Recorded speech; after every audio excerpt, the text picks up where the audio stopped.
implementasi di sana. Dan itu sudah kita petakan mana yang masuk di keperawatan dasar, mana yang masuk di farmakologi, mana yang masuk di KMP, mana yang masuk di keperawatan anak, itu sudah kita petakan. Ya, jadi tidak terjadi pengulangan. Kemudian misalnya nanti menemukan masih ada pengulangan, ya tolong dicatat saja, kami diberikan informasi supaya nanti menjadi catatan kita ketika nanti perbaikan di kemudian hari. Kemudian yang berikutnya terminologi yang kita gunakan, praktika itu pengertiannya adalah di laboratorium. Laboratorium itu bisa di kampus, bisa di wahana praktek maupun di lapangan, gitu ya. Namun kalau praktek itu artinya masih dalam rangka dia menguatkan konsep dan keterampilan proseduralnya. Namun ketika praktek klinik atau praktek lapangan itu pengertiannya adalah dia dalam rangka untuk mencapai kemandirian, gitu. Jadi makanya di dalam penilaiannya kan berbeda. Kalau di laboratorium kita masih pada urutan proseduralnya, gitu ya. Kalau sudah di klinik sudah langsung secara komprehensif bagaimana mengelola kasus itu dengan menggunakan prinsip-prinsip tadi patient safety dan kode etik, gitu ya. Kemudian berikutnya ada mata kuliah metodologi keperawatan sama. Di dalam metodologi keperawatan itu kan ada praktika. Ya, kita menekankan pendekatan yang atau konsep yang harus dibelajarkan kepada mahasiswa adalah 4S yang terkait dengan SDKI, SIKI, SRKI, dan SPO, gitu harus dikenalkan kepada para mahasiswa. Itu adalah standar minimalnya. Kalau ibu bapak akan menambahkan dengan nanda, ya kemudian NOC, NIC silahkan. Namun itu adalah pengkayaan. Jangan sampai nanti nanda, ya NOC, NIC-nya dibelajarkan, namun SDKI, SIKI, SRKI-nya tidak. Nah ini yang terbalik. Karena ke depan untuk di pelayanan menggunakannya ini, kemudian juga di uji kompetensi yang digunakan adalah 4S ini. Kemudian di dalam praktika untuk mata kuliah metodologi keperawatan ini, di sini kan ada pengkajian, ya ada diagnosis, kemudian ada perencanaan, pelaksanaan dan sebagainya. Tentu ibu bapak akan memilih metode yang sesuai dengan bahan kajian dan capaian pembelajaran di sesi tersebut. Misalnya pengkajian, di situ mahasiswa perlu belajar dari anamnesis, pemeriksaan fisik, gitu. Nah, itu kan berarti perlu adanya suatu keterampilan yang dipraktekkan di laboratorium. Namun kalau pada sesi analisis dan perumusan diagnosis, ini kan berarti keterampilannya adalah berpikir kritis, sehingga perlu adanya skenario. Ya, kemudian ketika penyusunan perencanaan dan evaluasi kan juga sama, itu perlu adanya berpikir kritis, sehingga ini yang nanti akan membedakan, gitu ya, di dalam penyusunan RPS nanti, gitu. Tentu akan menggambarkan apakah pembelajaran yang ibu bapak lakukan itu secara holistik, apakah integratif, apakah kolaboratif, gitu ya. Ini nanti terlihat dari setiap sesi pembelajaran itu. Ya, jadi kalau metodologi keperawatan isinya ceramah, tanya jawab, demonstrasi, ini itu iya, namun itu masih secara umum. Sementara tidak menunjukkan karakteristik lah, padahal di dalam standar nasional pendidikan dan itu muncul di dalam akreditasi, pembelajaran yang dilakukan itu harus dirancang, ya, dan harus memenuhi karakteristik holistik, integratif, kolaboratif, edukatif dan seterusnya, gitu.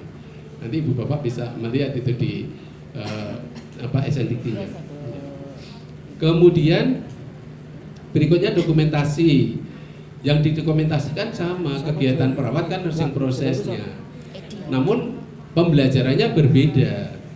Kalau di sini tentunya konsepnya adalah konsep dari dokumentasi, aspek legal dokumentasi, kemudian juga berbagai macam model dokumentasi, kemudian bagaimana cara mendokumentasikan hasil pengkajian, bagaimana cara mendokumentasikan diagnosis, nah itu yang harus dibelajarkan. Tentunya di sini diperlukan skenario, diperlukan diskusi, diperlukan presentasi. Nah ini yang perlu disiapkan oleh ibu bapak tim. Ya. Jadi bukan lagi belajar proses keperawatan adalah pengkajian adalah bukan itu, kalau itu di metodologi. Namun ini lebih ke arah bagaimana mendokumentasikannya. Kalau pasien mengeluh nyeri dada, bagaimana cara mendokumentasikannya?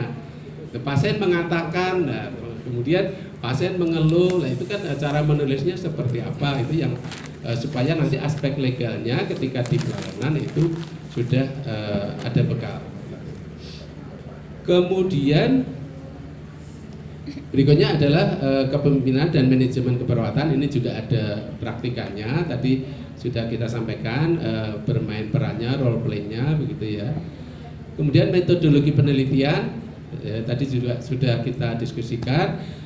Pengajar dari tim ini perlu menyiapkan konsepnya seperti apa, kemudian dikaitkan dengan model karya tulis nanti itu supaya akhir mata kuliah itu mahasiswa sudah ada bekal untuk membuat proposal karya tulis ilmiah. Berikutnya adalah keperawatan dasar. Untuk keperawatan dasar tidak ada perubahan tentang SKS dan bahan kajian, hanya kami sudah mulai memetakan mengacu kepada standar kompetensi yang dari profesi. Setiap kebutuhan itu sudah kita lengkapi. Prosedur apa saja yang harus dipraktekkan, harus dikuasai oleh para mahasiswa. Sehingga kalau diperhatikan aktivitas belajar ini akan lebih banyak di laboratorium bila dibandingkan dengan di kelas. Ini contoh kebutuhan oksigenasi. Nanti di KMP ada prosedur yang terkait dengan pemenuhan kebutuhan oksigen pada pasien dengan gangguan gitu ya. Namun tidak lagi menghitung pernafasan, namun di sana sudah lebih ke arah kepada Suction barangkali ya, kemudian fisioterapi dada gitu itu di KMP. Kalau ini masih dasar. Ini yang terkait dengan cairan. Nanti semua kebutuhan sudah ada di kurikulum itu sudah kita petakan. Ya, jadi sekali lagi standar kompetensi yang harus dimiliki atau harus dipenuhi oleh perawat diploma 3 melalui kurikulum yang ada ini sudah dipetakan itu dicapai melalui mata kuliah yang mana begitu. Kemudian setelah itu melalui praktek klinik ini untuk memberikan pengalaman ya, ketika praktek klinik keperawatan dasar itu bukan hanya praktek keperawatan dasar saja. Di dalamnya ada pasien safety, ada metodologi keperawatan, ada dokumentasi, ada farmakologi, itu ada di situ. Karena mereka akan mempraktekkan seluruh keterampilan dasar tadi. Kemudian berikutnya KMP.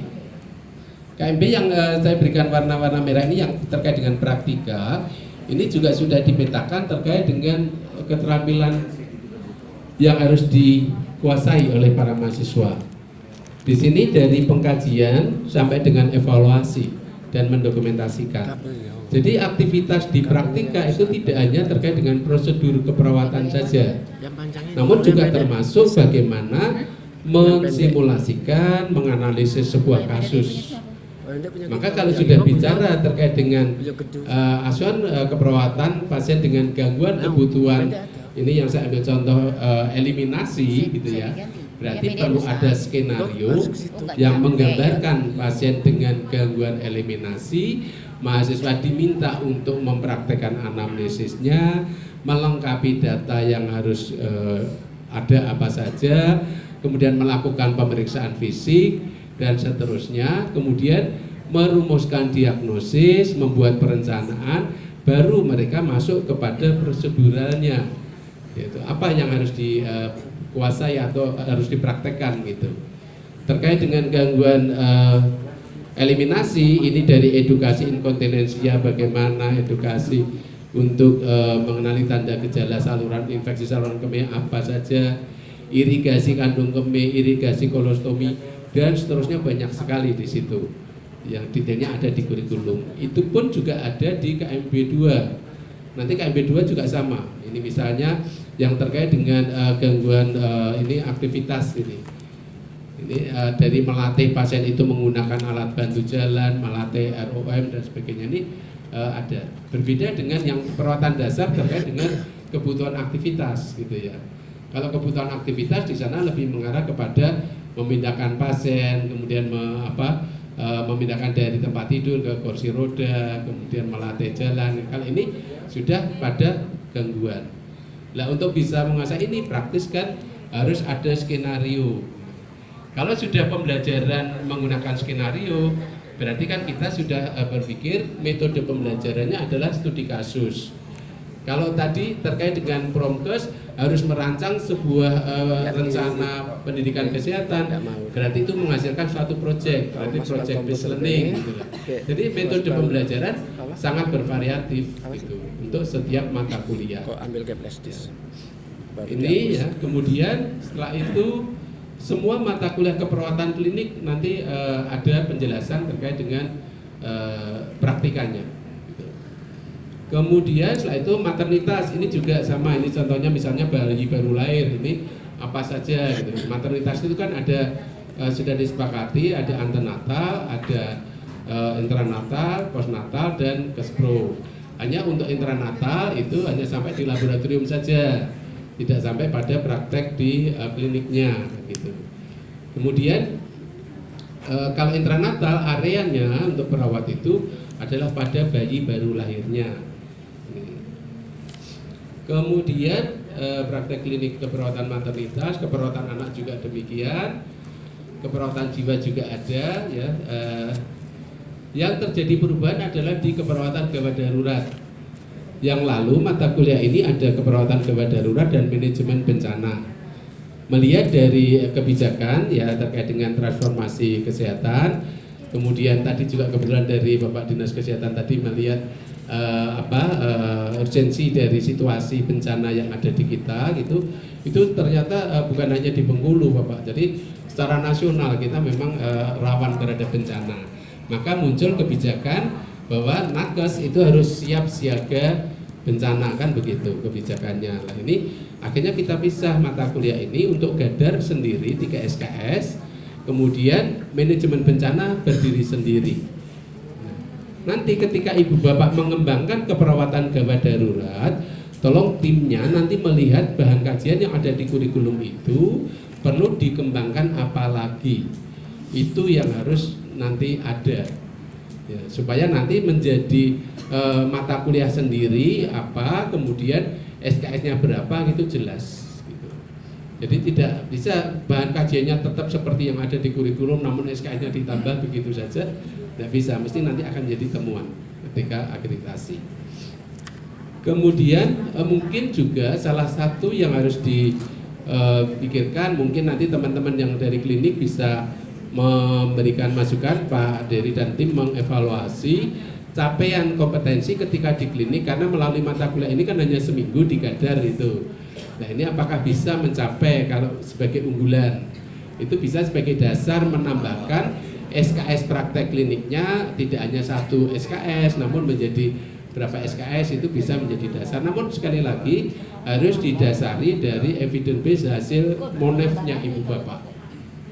Harus ada evaluasi melalui forum ini juga nanti ditindaklanjuti mungkin dengan menggunakan kuesioner ataupun datang ke klinik gitu nanti, atau dihadirkan khusus untuk pembimbing Gadar. Nah itu nanti dari situlah akan menguatkan ya ibu bapak memiliki dasar mengembangkan mata kuliah, menambahkan SKS karena ada evidence base. Selama praktek seminggu ini keterampilan tidak bisa tercapai semua sehingga perlu menambahkan karena sesuai unggulan prodi adalah terampil di Gadar. Nah ini nyambung gitu jadinya.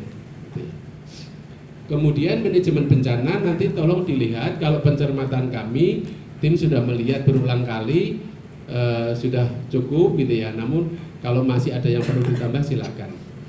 Yang terkait dengan situasi barangkali ya, ini yang mungkin nanti perlu diberikan simulasi di dalam mata kuliah ini. Kalau tadi saya dengar Bapak sampaikan gunung berapi itu mungkin sama seperti di kami Magelang itu gunung Merapi gitu ya. Ini kan beda dalam manajemennya dengan yang kemarin likuifaksi di Palu misalnya. Beda kan dengan yang tsunami gitu. Nah, ini yang harus disimulasikan, potensi-potensi yang terjadi di sini itu apa, itu yang disimulasikan. Evakuasi ketika ketika tsunami dengan evakuasi yang gunung meletus kan berbeda. Walaupun konsepnya sama gitu, namun dalam proses itu kan berbeda. Ini yang mungkin menjadi bahan diskusi dan akhirnya semua itu akan tertuang di dalam modul. Nanti modul ketika simulasi untuk yang tsunami bagaimana skenarionya. Modul yang ketika gunung meletus itu bagaimana skenarionya, itu nanti akan terlihat secara jelas. Kemudian yang terjadi perubahan juga strukturisasi di keperawatan keluarga dan gerontik. Untuk keperawatan keluarga ini 2 SKS itu teori dan praktika, gerontik juga sama, teori dan praktika, ditambahkan untuk yang praktek lapangannya disendirikan. Ini pengertiannya memang keperawatan gerontik kalau di Indonesia pada umumnya itu kan berada di masyarakat gitu ya. Jadi tidak di panti justru Pak gitu. Kecuali kalau tadi lulusan memang diproyeksikan atau akan bekerja ke Jepang, mereka kan di rumah atau di panti lansia begitu ya. Nah, itu perlu memberikan pembelajaran kepada mereka, kepada para mahasiswa yang akan ke Jepang itu ya. Kalau di sini tidak ada berarti kan perlu visit lah ke panti lansia yang ada di mana begitu. Sehingga mereka akan belajar melihat manajemen di panti seperti apa, bagaimana aktivitas lansia di panti gitu. Namun tidak perlu praktek seminggu 2 minggu di sana, cukup visit aja gitu loh. Ya, sehingga nanti dari visit itu mahasiswa akan melihat dan akhirnya bisa memperoleh pengalaman dan bisa memiliki bekal begitu. Kemudian setelah itu karya tulis ilmiah. Ini adalah mata kuliah yang ada di kurikulum 2022 ya. Total SKS-nya adalah 96. Kalau Ibu Bapak mengembangkan sesuai SNDikti minimal 108. Yang nanti saya mohon didiskusikan tidak hanya di Curup, saran saya karena supaya sama antara di 3 Curup dengan Bengkulu gitu ya. SKS-nya sama. Masalah nanti ada mata kuliah yang berbeda, saya kira bisa didiskusikan sesuai dengan visi keilmuan masing-masing, namun SKS-nya sama. Kalau di sini 108, di sana juga 108. Begitu sebaliknya, gitu ya. Nanti Ibu Kapus barangkali bisa mengawal itu. Ya. Nah, itu nanti yang harus disepakati dulu. Sebelum Ibu Bapak mengidentifikasi mata kuliah apa saja yang dikembangkan, SKS ini disepakati dulu karena itu nanti sebagai dasar untuk menetapkan mata kuliah A yang dikembangkan itu sekian SKS, mata kuliah B yang dikembangkan sekian SKS, itu sebagai dasar adalah SKS ini dulu. Nanti saya tunjukkan cara ininya, menghitungnya. Nah, kemudian tadi ditanyakan ya oleh Ibu tadi terkait dengan CPR itu apakah setiap mata kuliah itu dibebani CPR kan gitu. Semua mata kuliah dibebani CPR yang 8 itu. Hanya ada yang dibebani hanya 1 saja, ada yang 2, ada yang 3 gitu sesuai dengan karakteristik mata kuliah itu. Nah, ini kita sudah petakan sehingga nanti kalau Ibu Bapak mengembangkan mata kuliah, apalagi mengembangkan CPR, pasti harus dipetakan seperti ini. Ini misalnya ini biomedik, ini keperawatan klinik, rata-rata kalau keperawatan klinik pasti ada CPL 1-nya itu masuk. Ini misalnya praktek klinik kan CPL 1 mesti masuk. Kemudian ilmu keperawatan yang harus dikuasai juga masuk. Kemudian pendidikan kesehatan masuk semua gitu. Jadi ini adalah distribusi CPL yang dibebankan pada setiap mata kuliah. Atas dasar peta ini, maka nanti setiap mata kuliah ini harus merumuskan capaian pembelajaran mata kuliah. Ini saya mohon maaf atas nama tim, di kurikulum 2022 capaian pembelajaran mata kuliah itu belum ada. Yang ada subnya, jadi kalau subnya malah sudah ada. Namun yang capaian pembelajaran mata kuliah kami mohon maaf, saya juga baru itu setelah Jadi baru ternyata ada yang kelewatan satu step ini. Ya, nanti tolong itu dirumuskan. Setiap mata kuliah merumuskan capaian pembelajaran. Misalnya keperawatan dasar ini kan dibebani CPL 2, CPL 3 dan CPL 5. Sehingga harus merumuskan bahwa mata kuliah keperawatan dasar itu harus memberikan ataupun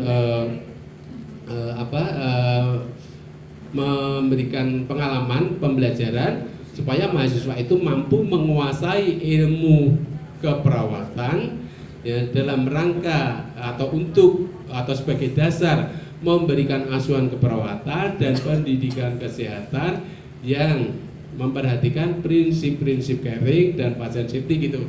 Itu isi dari CPMK diantaranya. Jadi jelas bahwa mata kuliah itu memayungi ataupun mencakup 3 capaian pembelajaran lulusan. Kemudian setelah itu kita petakan peta kompetensinya, kita lakukan analisis per tahun ini. Pendekatan yang kami gunakan adalah 321 ya. Jadi 3 semester pertama ini adalah untuk penguatan konsep, maka ini hanya keperawatan dasar saja yang masuk ke klinik. Baru setelah itu semester 45 di situ masuk ke keperawatan klinik, jiwa dan komunitas. Kemudian yang semester akhir ini untuk komunitas dan karya tulis ilmiah. Sehingga ibu bapak ketika mengembangkan keperawatan gawat darurat, saya kira masih bisa menempati pada semester 5-6 ini. Tidak mungkin menambahkan di semester 1-2 ya. Dan mohon diperhatikan untuk penempatan struktur ini, analisis kompetensi ini, semester 1 tidak boleh ditambah karena ini sudah maksimal 20 SKS itu. SNDiktinya begitu. Jadi maksimal 20 SKS, tidak boleh lebih. Baru semester 2, 3, 4 dan seterusnya boleh mau ditambah. Dan mau menjadi berapa SKS tidak ada batasan. Batasannya adalah minimal 108. Namun saya yakin ibu bapak tidak akan membuat sampai 112, 113 lebih ya, karena kalau sudah 113 itu mesti ada yang 1 minggu beban belajar mahasiswa lebih dari 54 jam dan itu rambu-rambu yang harus diikuti. Beban belajar mahasiswa tidak boleh lebih dari 54 jam per minggu. 54 jam per minggu itu yang terkait dengan aktivitas ya, kuliah, ya praktek, itu tidak boleh lebih dari 54 jam per minggu. Apalagi kalau ibu bapak 5 hari kerja gitu kan ya. Kemudian yang berikutnya ini ya struktur. Kami sih tidak merekomendasi struktur itu dirubah-rubah karena kaitannya dengan program di Poltekkes kan ada juga pertukaran mahasiswa begitu ya. Kalau nanti merubah ini akan menempatkan mahasiswa di Poltekkes lain, nanti akan kesulitan di dalam rekognisinya.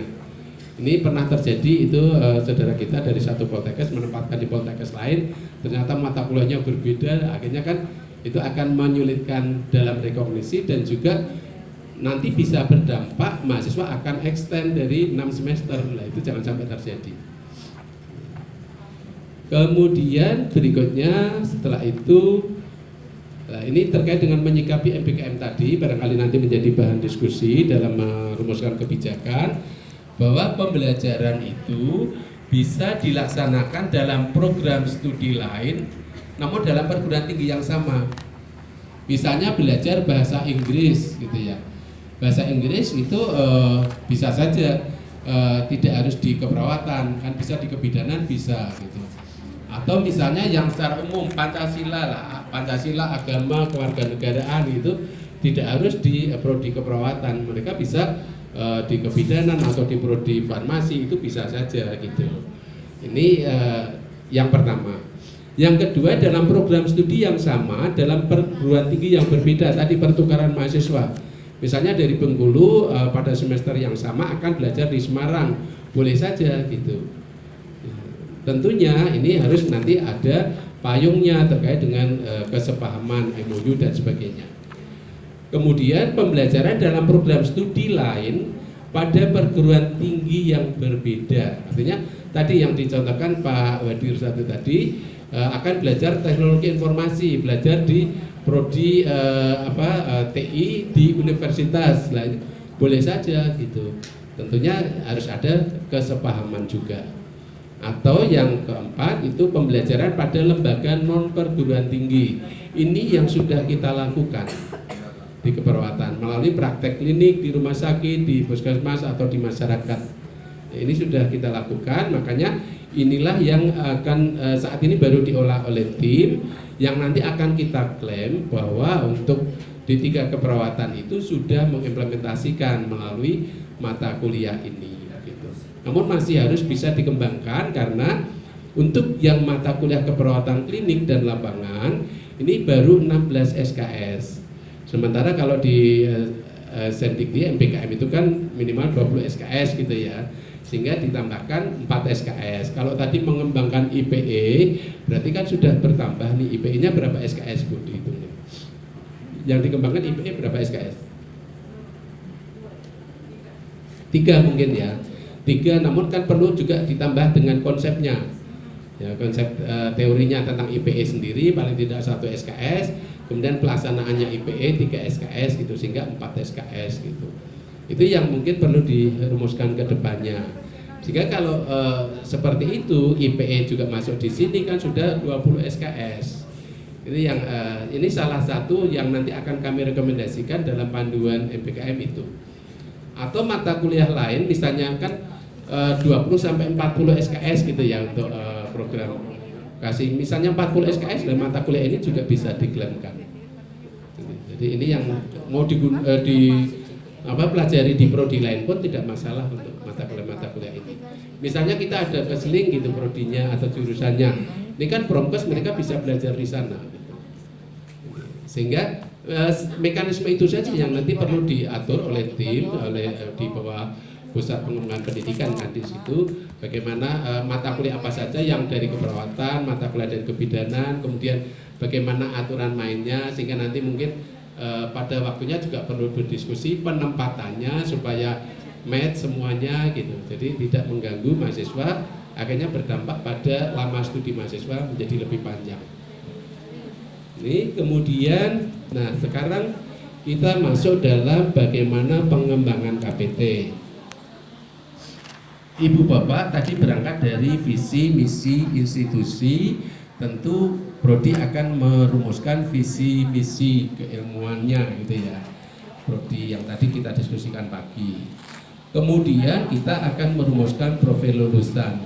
Ini yang pertama jelas kita harus melihat dan ingat bahwa yang kita rumuskan adalah untuk diploma 3. Berarti rumusan atau rujukan KKN-nya adalah level 5. Kemudian setelah itu tolong database ini yang terkait dengan analisis internal, analisis eksternal ini dilakukan. Artinya perlu ada hasil survei, hasil tracer study terkait dengan capaian dari kompetensi lulusan. Nah, ini kalau yang terkait dengan dari asosiasi kan saya hadir di sini, barangkali nanti ini merupakan suatu proses review. Nanti hasil dari workshop Ibu Bapak bisa dikirim ke kami, nanti kami cermati apakah sudah sesuai gitu, barangkali merupakan proses review. Karena di dalam akreditasi juga kurikulum yang digunakan itu sudah direview oleh pakar, diantaranya itu untuk bisa mencapai skor 4 gitu ya. Kemudian setelah itu profil lulusan kita rumuskan, CPL tadi kita rumuskan, akhirnya kurikulum, dan ini dilakukan evaluasi. Ini siklus ini yang selalu harus diikuti, dan saya yakin di penjaminan mutu Poltekkes Kemenkes Bengkulu juga mesti memiliki kan standar prosedur pengembangan kurikulum itu harus diikuti itu. Karena nanti asesor ataupun auditor mestinya auditor internal itu melihat dari standar mutu yang dikembangkan, kemudian proses yang dilakukan apakah sesuai atau tidak. Kalau kami kan kita melihat kepatuhannya, apakah kita patuh nggak dalam standar itu. Kalau patuh nanti berarti di akreditasi eksternal, akreditasi itu mesti tidak akan ada masalah kan begitu. Kemudian setelah itu barulah kita merumuskan profil lulusan. Ini barangkali memberikan suatu Ya pendalaman aja kita dalam merumuskan profil ya. Contoh di sini visi dari institusi menghasilkan tenaga kesehatan yang sukses dalam karir atau profesional ditandai dengan memiliki integritas di bidang kesehatan dengan memenuhi profesionalisme, efektif komunikasi dan nilai universal kemanusiaan. Kalau tadi kan unggul, kemudian profesional dan global kan begitu, ada 3 kata kunci tadi. Nah itu diturunkan ya. Di sini profil lulusan dari D3 keperawatan ini ya menjadi nas vokasi atau perawat vokasi atau perawat diploma 3 yang berintegritas dan profesional dalam keperawatan gawat darurat gitu misalnya gitu ya, ditandai dengan profesionalisme, efektif komunikasinya dan kepedulian terhadap masalah kesehatan. Ini kali ini karena saya ambil contoh di komunitas. Tadinya saya tidak tahu kalau di sini gawat darurat ya. Jadi saya melihatnya karena di daerah istilahnya dalam begitu kan, mungkin permasalahan komunitas masih ada gitu ya. Nanti tolong digunakan strategi begini sehingga harus diidentifikasi ada benang merah antara institusi ya, nakes yang unggul, profesional dan global tadi. Kita juga D3 keperawatan yang terampil itu unggulnya dalam gawat darurat, profesionalnya itu terampil tadi. Kemudian untuk yang globalnya apa di situ? Globalnya yang belum saya tadi belum melihat secara jelas gitu. Untuk D3 keperawatan di Curup ini akan menuju global di situ, globalisasi. Kemudian yang berikutnya ini terkait dengan menurunkan dari profil itu dari visi gitu ya. Visi Poltekkes misalnya kita ambil contoh menjadi Poltekkes yang kompetitif, kreatif, inovatif di tahun 2025 dengan kesalahan otonomi. Ini kan menggambarkan nilai-nilai budaya lokalnya gitu, kearifan lokalnya yang kesalahan, otonomi dan intelektualitas. Kemudian kita turunkan misinya berperilaku kompetitif dan seterusnya. Nah profilnya ini yang kita rumuskan, lulusan itu sukses dalam karir profesional ditandai dengan memiliki integritas di bidang kesehatan dengan memenuhi profesionalisme dan sebagainya. Jadi ada keselarasan, ada relevansi antara profil kemudian dengan misi dan visi gitu. Jadi mengapa profilnya kok unggul dalam keperawatan gawat darurat? Ini karena kami menurunkan dari visi keilmuan prodi, yaitu unggul dalam keperawatan gawat darurat. Unggul dalam keperawatan gawat darurat ini memiliki relevansi dengan visi institusi, yaitu menghasilkan nakes yang unggul. Karena kita keperawatan berarti kan keperawatan gawat darurat unggulnya gitu. Kalau kebidanan mungkin apa bidan yang unggul gitu. Ini yang mungkin saya yakin Ibu Bapak sudah ada materi itu, tinggal nanti merumuskannya supaya bisa menjawab dengan jelas nanti ketika menuliskan sekali lagi di laporan evaluasi diri. Visi dirumuskan mengacu pada begini melalui proses ini akhirnya visi seperti ini, yang ini sudah disepakati dengan stakeholders dan sebagainya, itu ada dalam laporan evaluasi diri. Kemudian ketika merumuskan CPL tadi rambu-rambu sudah saya sampaikan, mengacu ke SDKT KKNI level 5 gitu ya, meliputi sikap, keterampilan umum, keterampilan khusus dan pengetahuan. Kemudian ini kita harus ingat ya, capaian pembelajaran lulusan itu merupakan atribut kelulusan yang itu harus dimiliki oleh para mahasiswa ketika lulus ya. Jadi capaian pembelajaran lulusan itu baru merupakan indikator bahwa mahasiswa itu bisa lulus, bisa wisuda ya. Jadi bukan profil lulusan untuk menentukan wisuda atau tidaknya.